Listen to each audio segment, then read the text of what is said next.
आज आम देखा जे गोटे विषय उआसी कन्या समाज रे जो प्रथा सब रही जो अमावास्या जन्म हेले उआसी कन्या संक्रांति जन्म हेले खरापी अमावास्या खरापी अवश्य केते ठीक टे विशद आलोचना दरकार। अमावास्या जो कन्या माने जन्मग्रहण करिथांती सेमानकु साधारणतः उआसी कन्या कहा जाए। ये तो पुराना दिनर कथा, समय बदली। वर्तमान ज्ञान विज्ञान बहुत आगरे, ज्योतिषशास्त्र बहुत प्रसार होइछि, तथापि समाज रे अमावास्या जन्मित कन्या प्रति अहेतुक भित्तिहीन बद्ध धारणा जनसमाज को विव्रत आतंकित करी आसु अछि।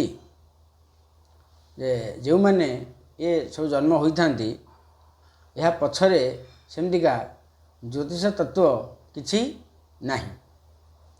केवल गोटे गोटे उदाहरण अच्छी महाभारत रे उल्लेख अच्छी गांधारी उपाख्यान से जन्म होता अमावास्या।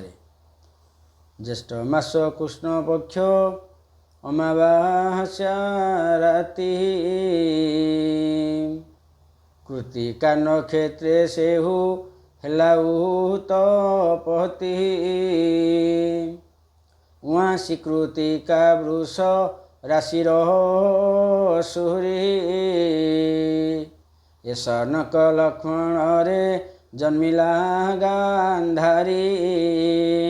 कथा अच्छे सबू उआसी कन्या माने विधवा नुहति कि सबू विधवा कन्या माने उआसी नुहति। गांधारी क्षेत्र में यह संभव होई नहीं। ये अमावास्या दुई प्रकार।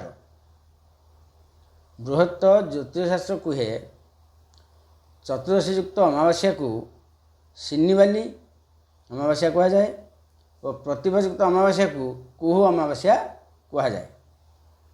जे प्रतिभा युक्त अमावास्या रे जो मन जन्म ग्रहण करथांती सेमान विषय किसी आलोचना करी हेबो। चतुर्दशी युक्त अमावास्या जो मन जन्म होइथबे सेमान किसी दोषयुक्त नहीं।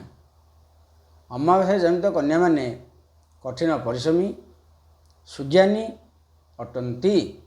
देखिए परवर्ती विषय।